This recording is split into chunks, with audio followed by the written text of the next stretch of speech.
so much indeed. It is lovely to be with you this afternoon. I am joining you from sunny East Belfast, where actually the sun always shines up here, and it's great to be with you. Now, it's a pity that I can't see you today because I heard that people from Mid-Ulster are the best looking people in the province. So unfortunately, we can't put that to the test. But however, we will have fun together nevertheless. Now, we're going to have a great time this afternoon. And for those of you who maybe didn't catch my name, it is Andrew Toogood.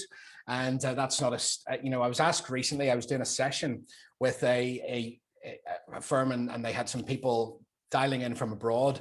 And these two guys kept putting their hands up and going, sort of waving their hands virtually to ask a question. I put them off until the end thinking, here they are, they want some pearls of wisdom from me. And their only question was, is that name for real or is that a stage name? To which I was, to be honest, I was fairly disappointed and a little bit put out by it. But yes, Toogood is my name, and a little bit about myself will come later on. But we work here in Belfast and across the whole of Ireland, UK, the Far East, America, doing leadership development and helping actually individuals, teams, and organizations to perform better. That's what we do by developing, just leaders at every level, actually, and managers as well. Some of the people that we work with and are on the board now. So the reason why I'm showing you that is not to go, oh, good, look at us, but it's to get you to think that what we're going to talk about today is really common. It doesn't actually matter what bit of the business world you sit in, organization, public sector, private sector. What we're going to talk about today is really common to everyone. And by the end of this session, what I want you to be able to do is to walk away and go, there are things that I can do that are going to help me and my business to succeed in a virtual world, because the challenges we're going to talk about it are very much different. But what I'm going to help you with today is some really practical things that will help you as an individual to leverage the best of who you are and who your teams are. And so that's the challenge that I have. I would love you to ask questions, folks. And so as Sarah said at the beginning, if you stick those onto the chat, we're going to leave a few moments at the end just for you to maybe ask questions or to go, what were you talking about, fella? We didn't pick that up, or help me with that, or give me some more information around. So what I would ask you to do now, probably at this stage of the afternoon, at 3 o'clock, at any stage of the afternoon, it's normally the time where we all start to feel a wee bit sleepy, isn't that right? And in the middle of the day. So what I would ask you to do is just to pick up a pen, have a piece of paper in front of you, because there'll be things today that I think you should note down, and they'll probably provoke you to think a little bit about who you are and how you're operating, right? There's 3 questions that we normally ask people to consider when we're doing these things. The first question is, number 1, what is he talking about? Like what is he talking about? Number 2 is, so what does it mean to me? Why is what is he talking about provoking me, challenging me, making me question, maybe giving me an appetite for more? But what is it about what I'm hearing here that makes me go, actually, I need to pay attention here and I might need to do something with it? And lastly, the question that I would ask you to consider is, what are you going to do with what you hear today? Because it's one thing to hear it. It's one thing to go, this is fantastic. It makes me think, it provokes me, it challenges me, helps me, encourages me. But really, this is about walking away today and going, I'm going to do this. I'm going to look at this point. And what we would say is, in our world, we work with what's called marginal gains. We don't expect people to make massive leaps in any way, but 1 or 2% in any area. If you make a 1% improvement every day that you actually capitalize on and keep working with, it's about a 37% improvement over a year. So just think of the 1 and the 2% today that you can walk away with. And I promise you, you'll have something in your tool bag that you didn't arrive into this session with. So let's get cracking, will we? We're talking about rebel ideas, this whole thing of a virtual world, and increasingly, how are we going to live and survive in that? Well, one thing is for sure, let me just set the context, because the context is our world is changing. It's changing rapidly, it's changing quickly. And which applies to every business, every organization in every sector. And you may have heard it before, you might not. We start with this V for volatility. It's not just the pace of change today, it's the depth of change. In fact, we work a lot in the world of technology, as an example, with technology companies. And one of the things that is interesting is like technologies are being updated and changing and overtaking at a rate quicker than any other time in history. But it's not just in these industries. When we think about Brexit, when we think about pandemic, when we think about the protocol, we think of these things in the meta narrative, in the big narrative. Things are volatile. Things are changing quickly. And anyone who says that they probably know where we're going to be 18 months from now, quite frankly, is probably not telling the truth, because we don't know. The second thing is that there's a lot of uncertainty around. We're unclear about the present, and we're unclear about what that means for the future. So not only are things volatile and uncertain, we're also dealing in nearly every area with more complexity now than what we've ever dealt with. So there are multiple key decision factors that go into everything that we do. In years gone by, it even felt to me, I come from the world of banking. Don't judge me, okay? I was a nice banker, but I worked at senior levels within banking, and one of the things that I even find, then versus now, is that some of our problems back then were fairly simple and fairly linear, A to B type problems. But now there's multiple sources of ingress into the problems that we have to face. We have many more stakeholders, many more things to consider, supply chains, networks, everything is so much wider and complex than any other time that it's been. And the last thing is ambiguous. So what are we going to do? When you think about your business or your organization today, when you think about your team in Mid-Ulster, and you go, well, what do we do in the future? We might have a plan, we might have a strategy. Are we able to flex and pivot? I mean, it's like, we're going to go this way, we're going to go that way, because there's a ton of ambiguity around the decisions that we need to make.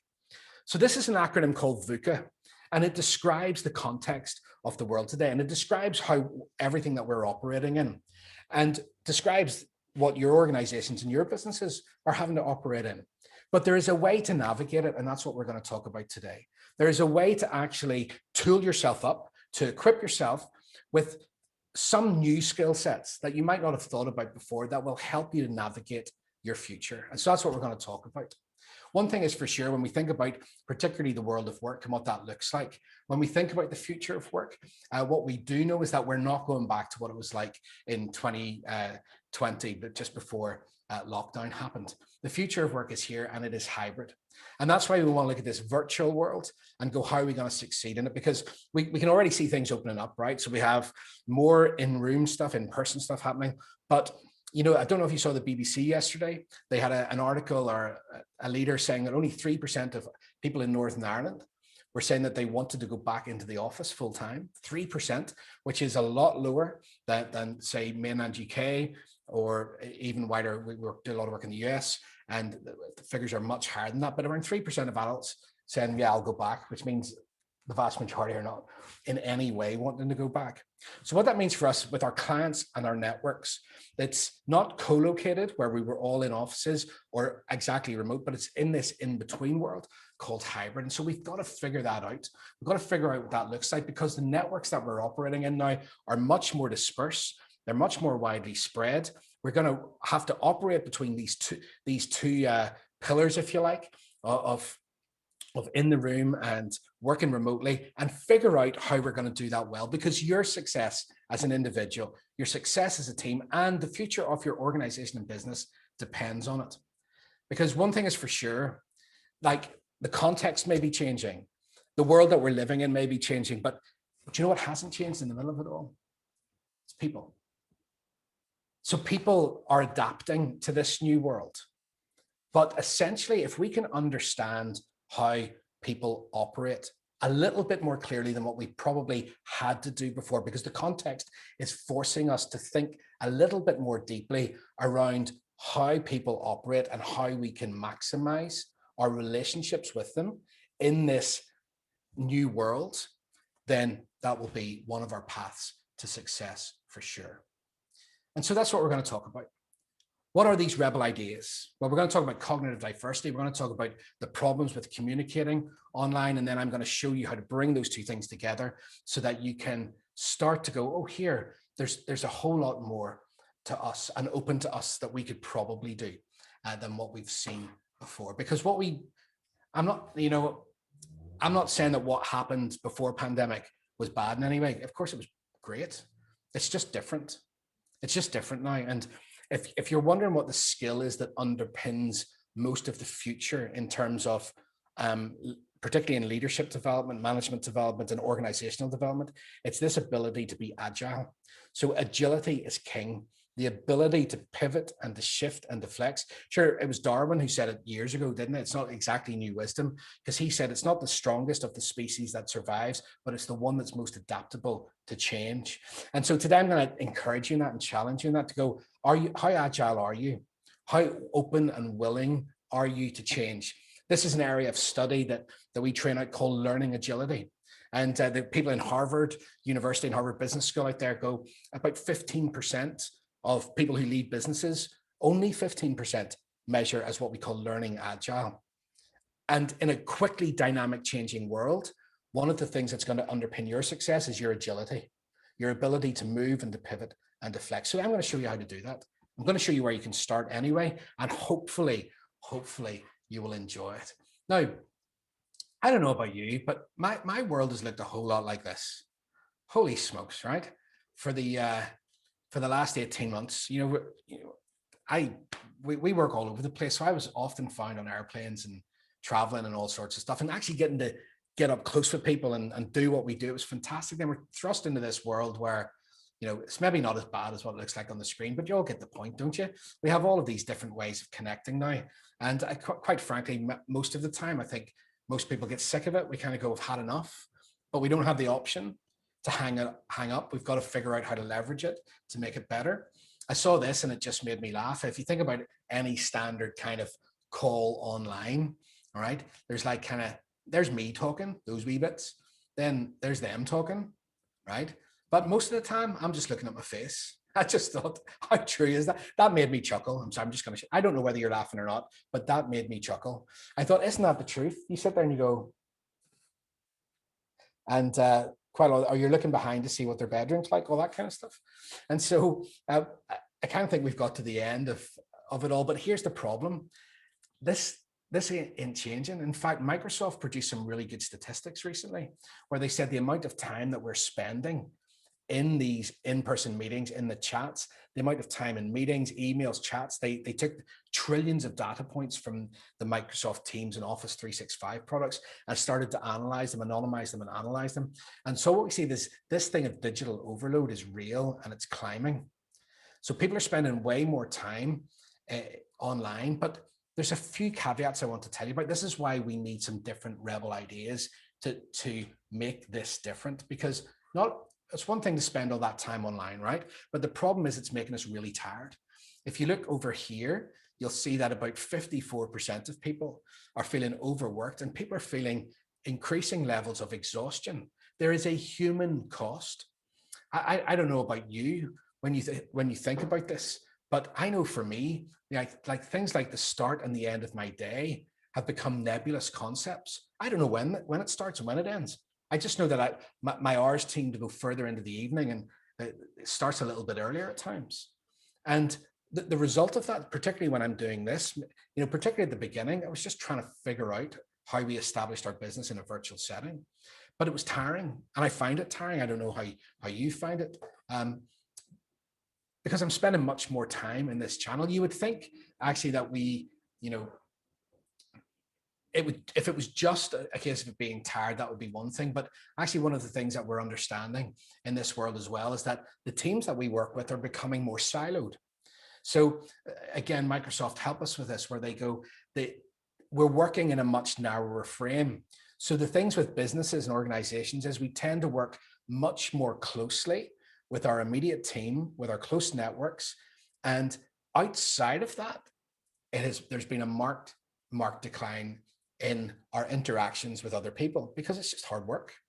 And actually, it's not as productive. Our communication has become transactional rather than relational, where it's about getting it done, getting off the call, moving on to the next one.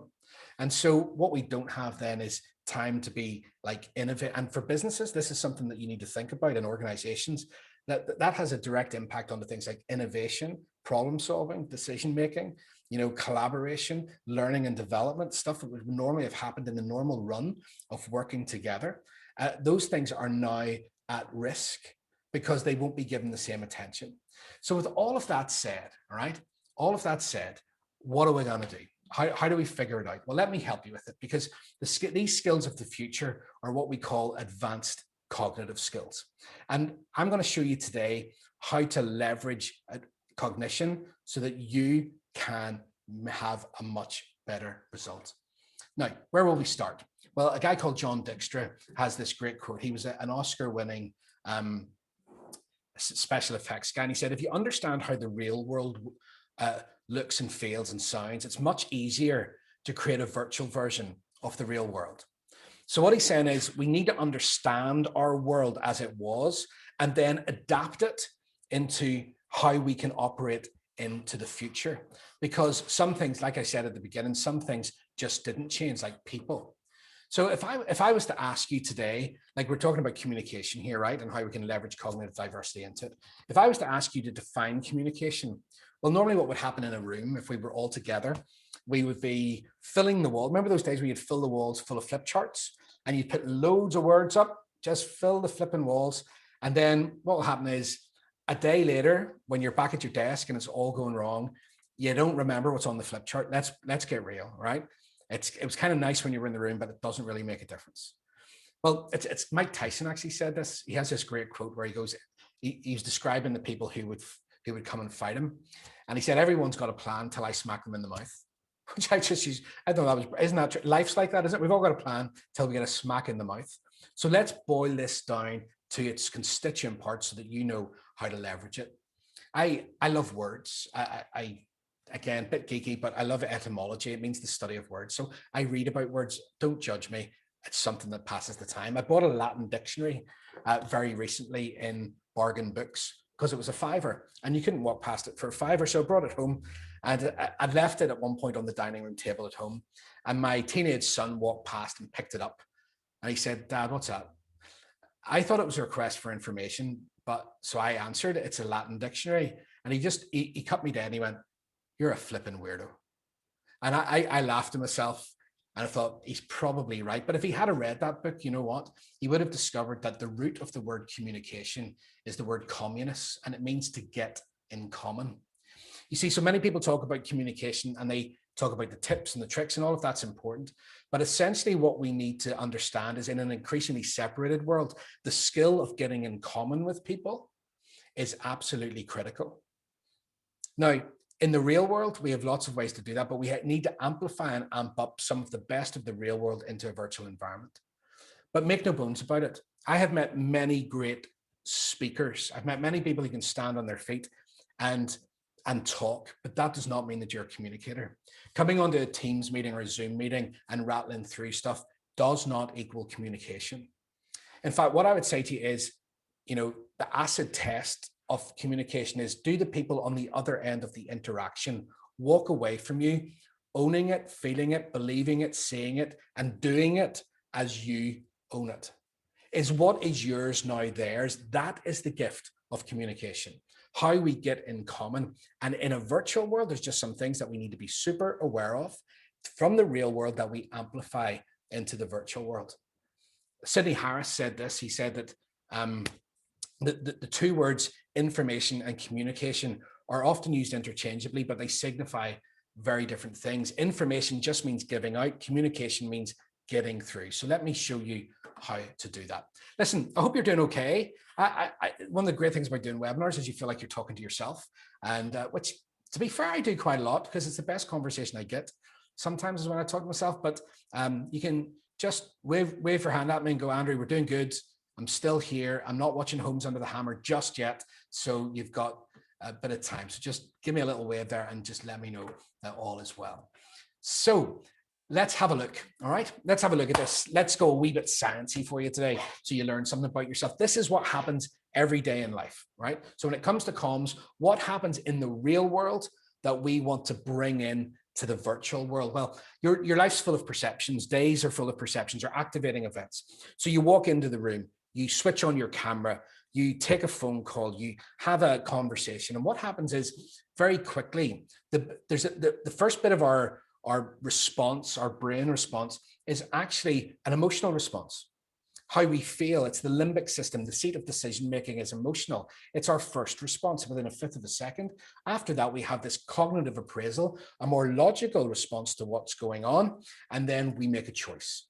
So if you want to be influential and persuasive, what we understand is that connection and communication is key, because we think that people's decisions are based on logic. Logic is a factor in it, but decision making is not a logical process. It's a first and foremost a limbic emotional process. So how I feel about you and how I feel about about who you are is going to determine whether or not we can do business, or whether I will go along with your strategy, your plan, your process, or your project. It's let me explain it in real life. Like, remember the days of walking into the office, and I'm sure this happened to you, right? I can remember sometimes walking into my old office and going, not a word said, but just kind of looking up and going, oh, flip, look at the bake on her today, or him. Wonder what's going on there. Do you know what I mean?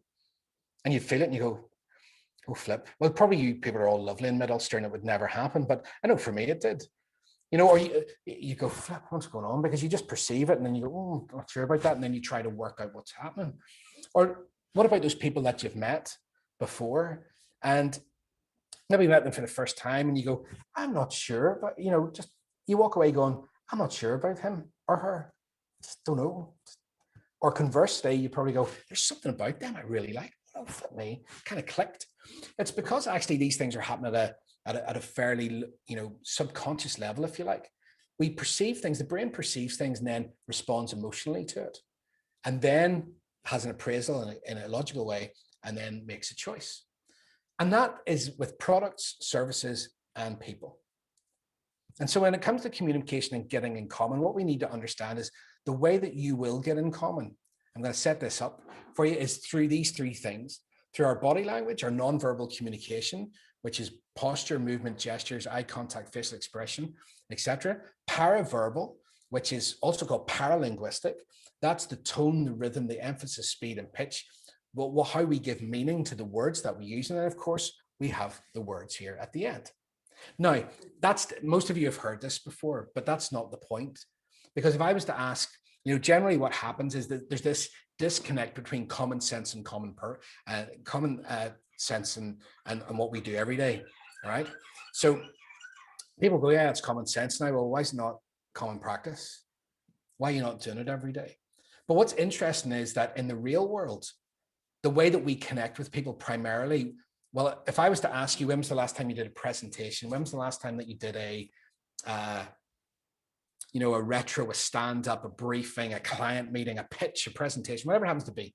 How much time did you ask yourself the question, how much time did you prepare spending what you were going to say versus how you were going to say it? How much time? And what we'll find is most people will go, actually, I never really think about how I'm turning up, but I spend all my time in what it is, whether it's my slide deck or my information or my brief or whatever. But how I'm going to get it across, don't really know. But what we understand about human behavior is that when it comes to communication, that in those interactions on that emotional level, the decision-making level, what do people walk away with that will help them to choose you? Is actually, it's not so much the content and the words. We can see here, 55% of it is our body language. Around 38% of it is that paralinguistic, paraverbal communication, and about 7% is words. Now, some of you will have heard that before, I know, but what that means is for people to make decisions on us, we've got to look at these things and go, how do they play into a virtual world, and what do we need to do differently about it? So let me go dead quick. Number one, in order to fix it, we've got to understand what the emotions are, or what the issues are. So the first thing we need to fix is this. There's a lack of emotion in the virtual world. So the emotions that come naturally face to face when we're communicating together are almost can be non-existent in the virtual world.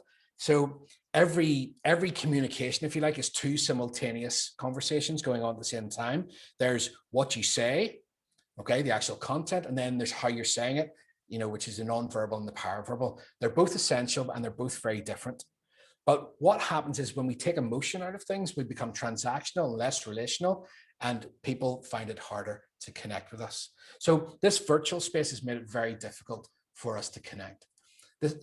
what I would suggest, actually, let me go back on that one. If you're leading team meetings or anything like that, and you're doing it virtually, there's a study out from Harvard that has come out in the last sort of 6 months around lockdown. And what they say is, it's a great thing, write it down, vulnerability before task.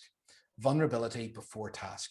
And what they say is, when you start any meeting, if you check in with how people are doing, not what they're doing, you'll find much more efficiency and productivity being driven through those meetings, because people need to feel like they're connecting, because they're working longer and harder in a narrower frame and with less people. So that lack of emotion, check in. So we would normally do that when we're running sessions, not like we're all like picking curtains, right? But to go, a couple of questions. What about this? Did you see that? How's it going? Make it human at the beginning is one way to do it. The second problem there is a lack of feedback from people. So in the real world, right, there's two kinds of feedback when we're communicating, what we call implicit or explicit. So implicit feedback is all the non-verbal stuff, all the non-verbal sounds, the facial expressions, the touches, the body language, all that kind of stuff that we see that goes with normal conversation.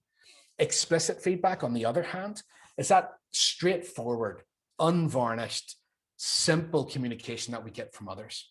Now, in the real world, it's a mixture of the two. In the virtual world, the implicit communication can be almost non-existent. So why does that matter to you? Well, in the real world, the implicit actually softens the explicit. So all that 93% softens the 7 so that our message can be heard. So if you remove that, actually your communication can become harder, less personal, more directive, and more transactional. So we need to think about that. So I'm going to help you with all of this in one moment. Lack of empathy is a big one. Empathy is, we all hear lots about empathy. We hear lots about how,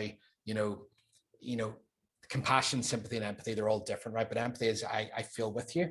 And that thing of understanding how I'm doing, understanding what it's like. One of the things that we spend a lot of time doing, I'm going to show you this in a moment, is a lot of time helping people to go, if you do anything in your business world right now, is with your clients, with your teams, with your suppliers, is make sure that you show some understanding as to what's going on for them, right? Make the effort, because in a virtual world, it disappears, and we're driven. Empathy is a killer. The last one is this, is lack of connection and commitment. And, this is the last problem, the last two problems I want to say, we have to learn how to engage more. And I'm going to show you how to do it now. But if you are dealing in a virtual world, just understand that this lack of connection and commitment is going to be a big issue that we need to come across. Right. So if I were you, and we've got about 20 minutes left, I'd be going, right, Andrew, brilliant. I understand it, but what do I do? Help me out. Help a brother out here. What am I actually going to do with this? Well, the first thing I'm going to say is this, to make it really simple for you. I don't know what, I'm going to show you how to leverage whole brain thinking, but there's a communication strategy that is overlooked. And I want to say this really clearly to you, that in a virtual world, in my world, if you come on a session with me and we're not doing it like this, I have a golden rule. If I can't see you and I can't hear you, there's no point in you being there. And that sounds harsh, because people go, I don't like my camera being on because I don't have my hair done. I'm sitting in my jammies in my spare room, for crying out loud. And, pandemic's gone past that. Let me give you the science of it. Let me tell you why. So one way to cut across all of that is to make sure, there's several strategies that stand above them all, but the first one is eye contact. Let me explain it to you. Seeing human behavior, right, in the real world, for a conversation, an interaction between two people to be deemed as fit for purpose, psychologically fit for purpose, eye contact needs to be maintained 30% of the time, minimum 30%. Now, if you want to establish a relationship of trust and respect so that you can get business done, then that has to rise to between 60 and 70%. So my question to you is, how are you going to do that if I can't see you? I'm amazed, honestly amazed at times when I come online and I can't see people, I can't hear them. And I go, what on earth is the point of you being there? It's so simple. And another thing to say to you is this, is it takes very little effort to make it look good. So here I'm in my office today in the East, but I was talking to a group of guys recently, a group of men, leaders, and I said, guys, I've had enough of hairy noses and double chins to last me a lifetime. Stop looking down like this. Get your computer up. I was going to say get well lit. That means something different to Belfast. I don't mean like well lit. I mean, make sure you have lots of lighting, although being well lit might be a strategy for you, just throwing that out. But make sure people can see you. Make sure you're at eye level all the time, because eye contact in a virtual world is your lens. And that's why you have your head straight up and narrow. And look, what am I able to do? I'm sitting 1.5 feet back from my camera lens, but I'm able to move around because that 55% hasn't changed. If there's a disconnect, let me tell you this, if there's a disconnect between what you say and what people see, the brain will always go after what it sees, because that is more of a driver of what they think is actually happening. So something really simple in terms of connection and empathy is every single time without fail, set the culture in your business, in your organization, that if we can't see you, we can't hear you, we're unlikely to be really effective in getting through and getting in common with each other. Because what we're trying to do is we're trying to break the basic rules of human connection, and it doesn't work. You're not exempt from them. You have to live with them, and you have to ask yourself, how am I going to make it, work for me? I don't know if you agree with that or not. Sometimes that's controversial. I just look at it from a science point of view.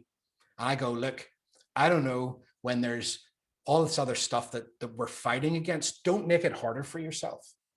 Okay, don't make it harder for yourself. Sometimes the most simple things will give you the best payback and the best results.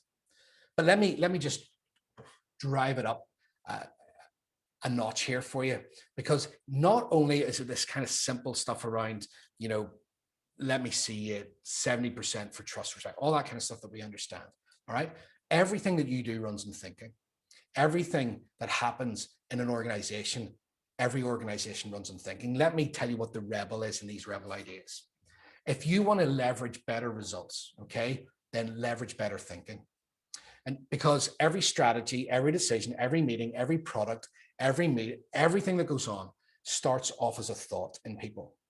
Now, this is not up there. This is real hard science, because here's what we know about people. People think, people feel, and then people behave. So behavior is at the end of a process which started off on how people view the world, how people saw a particular issue. And it's this whole thing of diversity. For many years, what's happened is businesses have been measuring personality, and personality is a great foundation, a great passport. I know we look at these big ideas around personality, agreeableness, openness. These are the big five, right, that we generally measure. And you might have gone on courses and been told that you're a lion or a tiger or whatever, and which is all great. But again, I just have Mike Tyson in my head. The thing about personality is, and although there's lots of discussions around it, it's pretty fixed. I could hope that someone I work with becomes more agreeable, but unless they have really applied conscientious effort over a long period of time, they're probably not, it's not going to change overnight with personality. It doesn't necessarily happen, but thinking is agile. One of the brilliant things that we know about your brain and plasticity is that even as you get older, you might be less able, not like kids who sponge everything, but even big grown-ups can change how they think, can actually change the patterns of thinking. And what happens is, if you've got better thinking, right, you've got better results and better performance. And so let me show you, and in a virtual world, this is brilliant. This is absolutely brilliant, because what you're going to do is you're going to learn how to leverage how people see the world. Learn how to leverage how people make decisions. Learn how to leverage how they process information, and use that to your advantage to help align with them and get more done, because their decisions will be rooted in their thinking. So better results will come from leveraging their thinking. This whole idea is becoming really mainstream. In fact, we are licensed practitioners for a business called Herman. They're the world's leaders in cognitive diversity. And what they do is they measure and decode thinking in organizations and teams and individuals. And it's a brilliant, brilliant tool. So you have your brain here, right? And your brain is where everything happens. So brain and mind are different as concepts, but we're talking about your brain. And out of there, everything flows. Now, what I'm going to show you is a way to map that so that you can get better results in this virtual world. You don't need to bully. You don't need to coerce. You don't need to manipulate. You don't need to be inauthentic. You don't need to be any of those things. What you have to do is you've got to go in a virtual world. If I am really smart around how people operate and I'm able to be agile and move to that, particularly in a virtual environment where the other things are much harder for me to grasp, much harder for me to do because it's come through a screen. But if I can hack how they think and help them to align, then I will get more done. Now, this is not manipulating people, it's helping people. I found this really, really helpful for me whenever a number of years ago, even in our own business, about how to pitch, how to get people on board and how to communicate really clearly. It's the whole thing of cognitive diversity, right? You might have heard this expression before, but cognitive diversity is the differences in thinking. So that sits at the root of it, or perspective or information processing. How do people make sense, basically, of the world around them, collaborate, solve problems, and make decisions? And everyone talks about diversity right now, isn't that right? Diversity and inclusion are hot topics. But what's really interesting for me is that, Deloitte back in 2018 had this World Trends report, and what they said is we talk about diversity and we talk about, sex, gender, age. Over here we'll put in religion, and all of that's good, and all of that's that's not the point. But they said the final frontier of diversity is cognition. So cognition, how people think, because essentially when you think about it, the reason why we want all these people in the room is because of how they see the world and their experience of it. So we've got to learn how to leverage that. And in a virtual world, this is one of the greatest tools that you can have. This is dead mainstream. When you look around, the whole world is waking up to cognitive diversity. In fact, let me just take myself out of the way and you can see, there's, from some of the great thought leaders in leadership and management to, books being written mainstream, the whole thing of cognitive diversity is massive. In fact, in the US, about 95% of Fortune 500 companies use cognitive, whole brain thinking and cognitive diversity because they see it makes a massive difference into how they operate in this new virtual world. So what is it and how can you leverage it? Well, what we do is here's me in the middle. So on the left of the screen is all of the people in your business, all of your networks and all the rest of it. Simply by measuring that's all different thinking, right? So all you want to do is measure it, put it through a common language called whole brain thinking, and then apply it into different areas of that affect your business every day. Now, if you do it, all these 5 Fortune 500s and FTSE 100s over here tell us that they get way more effective communication. They make much better decisions. They have much less talent attrition. Why? Because people are much more engaged and involved. Productivity is a massive increase. That's a particular figure there on research and development savings from a business that I can't name online, and faster speed to job mastery. Because leveraging thinking gets more stuff done, particularly in a virtual environment. So I hope we're still doing good.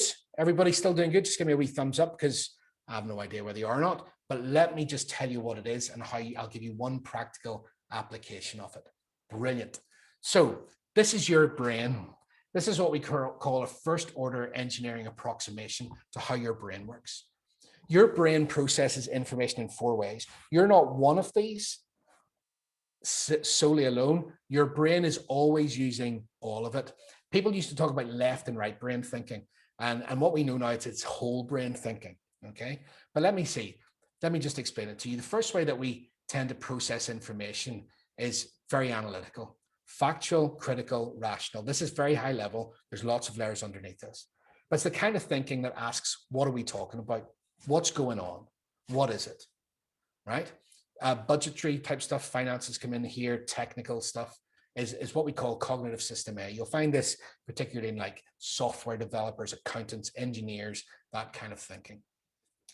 The second bit of our brain processes information this way. It goes not so much what is it, but how does it work? It's structural thinking, organized, planned, sequenced. What's the procedure? When's it going to happen? How's it laid out? Does it follow a process? What have we done before in that area? And so you'll start to see that there's conflicts arise, particularly in the area of communication when we understand this.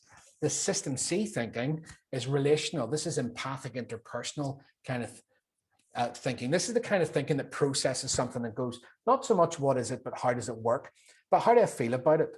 How's it going to impact on me? How's it going to impact on my team? Have we thought through the implications? I do this with technology teams all the time, where they build great software products and then they wonder why they don't get traction with it, because they haven't actually hard baked in the process how the end user will use the product, or how their stakeholders will use it, or how it's going to impact on them.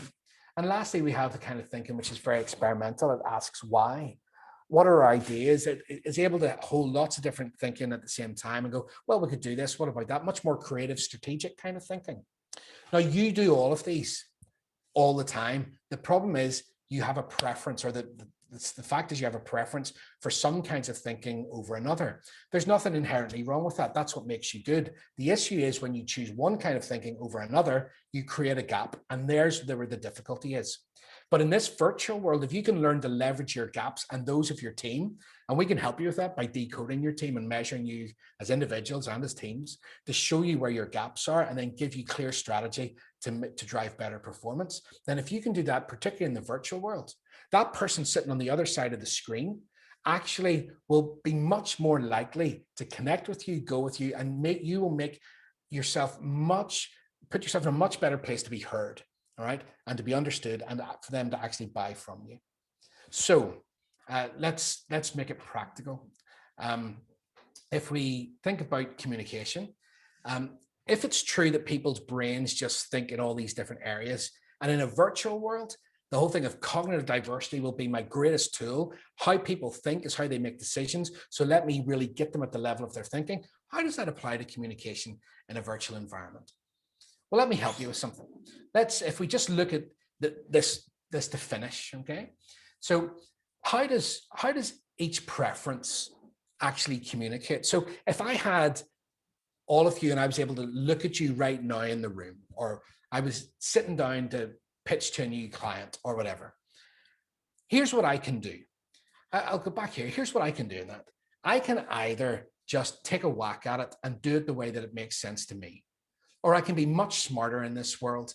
And what I can do is I can actually give the information in a way which is psychologically loaded to land much better with the person who needs to hear it. I'm not going to manipulate them, bully them, coerce them, or force them. I'm simply going to align with how they think. I'm going to be agile in my thinking and match it to them. Now, I know it's going to be one of four. So what I'm going to do is not pick one, which is the one that I prefer, which is what all of us do until we get any other information. We do what's been good and has worked for us and has been useful for us, but let's be better than that. So what we'll say is, well, to think about it, well, how does a very factual thinker, I mean, if you think of a meeting, you've probably had people going, here, what about this for an idea? Or we could do that. And there's always somebody in the room, isn't there, that goes, that'll never work. Why are you doing that? Or when's that going to happen? And we have all these people trying to solve the same issue, but coming at it from different ways. People who are very analytical thinkers, what they want is facts, not fluff, brief, clear data, well-articulated ideas, give me the goals and objectives. That's what makes them tick. Now, people who have a preference for structural thinking, experimental thinking, they want, where does it fit into the big picture? What's the why? How does it fit in with their strategy and their goals? What's the metaphor? Paint the picture for me. What's the strategic narrative, if you like? People who have a more structural approach to thinking, they'll go, well, give me the plan, what's the rule, the procedure, the time action plan, give me the references, I want to know when it's going to happen, et cetera, et cetera. And the people then who are more into C quadrant thinking go, well, how does it affect me? Do you know how this plan affects me? Have you given notice for it? Have you referenced the impact that it will have on people? I worked with a set of accountants recently who were fighting like cat and dog, to be honest, with somebody from HR, because quite simply, they were trying to solve a problem. We were consulting with this team. And what happened was the accountant, who you might imagine will be a quadrant preference thinker, was from a capital expenditure point of view and a balance sheet point of view, we want to put this capital expenditure into next year. It was a no-brainer for them. This is a real life thing, happened a few weeks ago. No-brainer. Our balance sheet will be better because if we do this, that tidies that up. So from a CFO's point of view, it made perfect sense. The problem is the HR person was freaking out going, you're not thinking this through, because if you do that, this is what's going to happen, right? This is the fallout. Have you considered that? And the truth is he hadn't. Now, what's interesting is they're both trying to solve the same problem because they're on the same team. But because we approach it in the way that we prefer, then the difficulty is that it disconnects. What we did is we called time out and said, right, let's walk around this problem and think about it from every area of thinking and draw up a plan. And actually what we find, because we can help them, nobody has all the mental inputs required to make a statistically good decision. We need everyone. That's where diversity plays a role. And so what we found was actually working the issue and thinking about it from every quadrant, they were able to make a better decision that everyone could live with. And so it's quite a disciplined thing to do to change thinking. So one of the things that I do in communication when I'm doing online stuff is I have this checklist. I go, number one, is it logical? Is it to the point? Does it use facts? Is it quantified? Okay. I just ask myself those questions to make sure that my data contains at least one or two of those things. The second thing I ask myself is it conceptually sound? Does it look at the big picture? Do I explain the why that it matters? Is it visual, colorful, use metaphor? Is all of those aspects within it? I ask myself, is it neat, tidy? Does it make sense? Is it in order? Is it in the right format? And lastly, I talk about, hopefully it's, it relates to you. You can pull something in from it. It makes illustration. And so you feel like actually it provokes that bit of relationship, a relational type thinking. Now, here's what I'm going to say. Statistically, the data shows us that if we will do this in a virtual world, people can't help but respond more favorably, because what we're doing is we are giving them information and getting in common with them, right? And aligning with the way that they make decisions simply by understanding how they operate. It's really people smart. That's what I'm talking about. It's really people smart. And so my challenge to you today is to go, the science helps. The science is such a guide in this stuff. To go in a virtual world, the rebel ideas here are, for me, I go, like, when I think about rebels, it's people who do things differently, people who overturn, if you like, is what comes to mind. And if ever there was a time now where we need more diverse thinking and the ability to get that through to our stakeholders and our partners and our team members and our colleagues, this is the time. And it's just going to be like this from now on. Let me show you one last thing before I finish. And, we often get asked, how do I pitch? In my business, I need to pitch. I need to, or how do I sell this idea? How do I sell this strategy? Well, again, quite simply, here's a model that you can walk around. Ask yourself the question, am I communicating my data, all right, in a way which makes sense to the way that everybody thinks? And because you're talking in every quadrant, statistically and scientifically, you're more guaranteed to get a better result. Isn't it really incredible? I actually think I love this stuff because it makes me go, it helps me. It's real practical tool. I take this brilliant product, I take this process, I take this idea, and rather than chucking it at the wall and see what sticks and being frustrated that we keep revisiting the same ideas, there is a better way to do it. I need to leverage how they think. And then, in times gone past, we didn't have to think just as much about this. But because we are now lacking more of the human stuff, more of the human connection. Like I said at the start of this, we've got to work really hard on that. We've got to amplify the 55 and the 38. But then when it comes to the 7 and the words, don't leave it to chance. Don't do it the way you've always done it. Be a student of people and be a student of how they operate. Be a student of how people's minds work. And very quickly, you can get into the mode of being a whole brain thinker. And the whole brain thinkers get better results, particularly in a virtual world. So folks, we're coming to the end here today. I hope you find this interesting. I have no idea because I can't see you. If you have any questions, this would be a really great time to ask. You can see my details there as well on the screen. If I can help you in any way, you want to get in touch, see how we can help your business, please do that. But hopefully this has been interesting. Today, what I would say in finishing is going in this world that we're operating in, all right? Remember, agility is key. I think for businesses, councils, wherever it is, your ability to pivot and flex and adopt new ways of working, actually processes, procedures, and all of that stuff will come secondary to your ability to think differently. That's what Apple used to say, isn't it? Right up to 2014, we think different. That was their strapline. That's why probably they're one of the most innovative and successful companies in the world, because deep at their core, they understood that the way to connect, the way to build, the way to develop, and the way to flourish is to have different thinking at its core.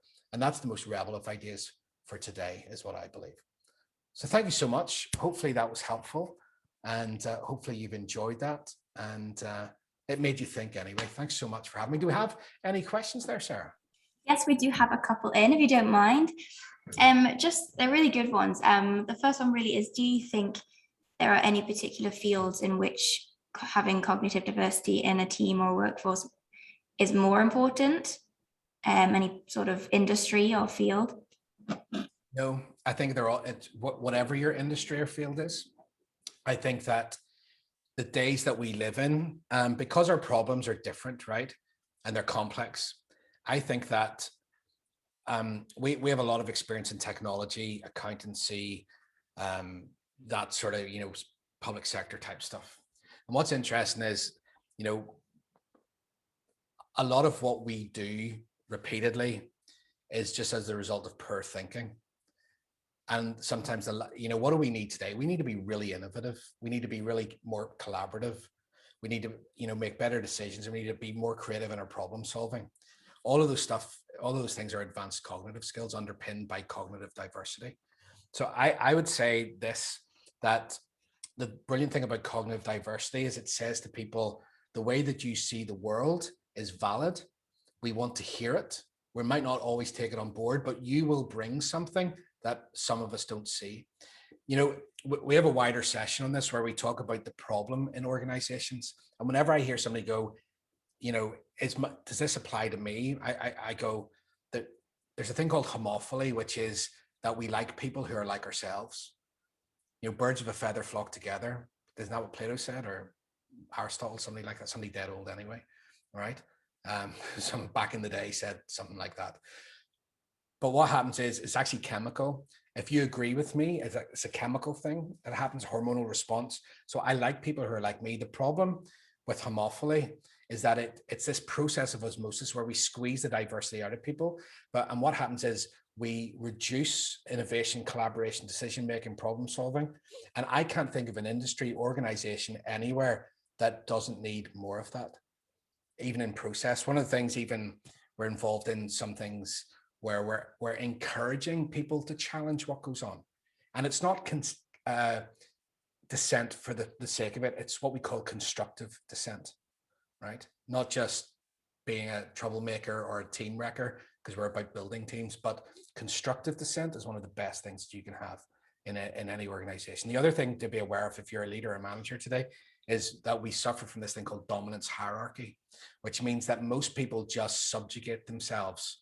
Okay, strong words, but what we do, generally speaking, is we kind of figure out who's the alpha, where do I sit in relation to them? And so what does that look like in real life? You've probably heard it said many times, don't open your mouth because you'll get you'll be for it. They don't really want to hear. And all of that stuff is really dangerous in the world that we live in, because in a fast changing world, we need to be leveraging the best of everything in our businesses. And here's the thing, it's a resource that you're paying for anyway. You're already paying people if they're on your payroll. So why not bring the best out of them? That's why businesses who do have lower attrition, they've got faster speed to job mastery, because people get more engaged. I'm amazed at how many businesses spend inordinate amounts of money trying to shift the needle on engagement, right? Doing all sorts of stuff. And I'm not saying that's bad, but if you leverage the diversity and actually engage people through who they are and what they bring, you'll get a quicker result, quicker. Absolutely. Thank you. There's two more questions in that I can kind of combine. I think so. The general consensus of these two questions is where would you say is sort of just the best place to start in terms of like what would be your tip to go away and start looking at cognitive diversity? And someone else mentioned if you have a particular, obviously you mentioned the different type of thinkers and the analytical thinker, obviously a bit more structured and a bit more this isn't going to work. How do you start if you have somebody like that on your team? And okay, so where you want to start is if you want to do some background reading, there's two books I recommend. Number one is The Whole Brain Business Book by Anne Herman. And they're like the godfathers, if you like, of whole brain thinking. So cognitive diversity is the whole thing of difference in thinking. And preferred thinking style. Everyone thinks differently, sees the world differently, and all the rest of it, right? Whole brain is how you make that real. That's the methodology. So I hope that makes sense. So how do you take this idea and actually put flesh and blood on it so it's real? So that's what we do. That's our business. So we do whole brain thinking to go, we'll measure and decode and apply the thinking that exists in you and in your team into the real life problems that you're having to make it better. So read Whole Brain Thinking by the Whole Brain Business Book. If you're just interested in cognitive diversity as a general thing, what I would say is read Matthew Syed, Rebel Ideas. It's a fab book on cognitive diversity, really brilliant, and be well worth it. If you're dealing with very, I don't want to give the game away, but what you can also do is contact us and we'll help you with it. All right. So we can actually measure and decode your teams and show you how to do that through some stuff that we have. So if you want to drop us a line, we'll help you with that. But the way to get people, right, moved is to begin with their preference and then lead them into the other things to show them the bigger picture. That's essentially, so if you've got very factual, critical, rational people, they're going to be unlikely to buy in on the big ideas, and because they're going to know what is it, what's the detail. And so there's different strategies around how you engage that, but still draw them out to consider all the things that they're missing. What I would say is we have dealt with thousands of people doing this, measured thousands of people. And what I would say is once people see it, it feels like it's a blocker that's released for them, because they kind of go, I thought this was just me, but they don't realize that they can shift their thinking. It's possible to actually grow your thinking, change your thinking, make better decisions, because most people have been told you're this or you're that. And so this thing of labeling, we live to that. But actually, there's so much more to everyone, even on this call. So that's what I would say around that is, normally starting a preference, but draw them out around, but we can show you how to do that. Perfect, thank you. That is all of our questions. So all that's really left to say, Andrew, is just thank you so much for such a brilliant session that was so thought-provoking. I've definitely taken away a lot of information myself. As mentioned at the start of the webinar, for everyone, you will be receiving notes from this session, as well as being able to access the recording on the council's website in the coming days. As well as this, I will also be sending around a short feedback survey monkey, and we'd really appreciate if you could complete this and let us know what you thought of today's webinar and what your best takeaway has been. All feedback is welcome, both positive and negative, and this will help Council design next year's programme of events. Don't forget to tune into Council's Facebook page on Monday evening to see if you are today's daily prize winner. Draws for all 4 days will be made on Friday, and if you're the lucky recipient of either an iPad or a Fitbit, one of the Council officers will be in contact with you. Lastly, before we go, we have one final day packed full of webinars tomorrow for Enterprise Week 2021. Make sure you check out the programme online and register for those events still to come. They're all free and you can register right up until the start time. So again, on behalf of Mid-Ulster District Council, thank you so much for your attendance and for your interaction today. We hope we are sending you away with lots of information to use in your daily business. Thank you to everyone that came along. See you next time, and thank you so much to Andrew once again. Thank you. Thank you.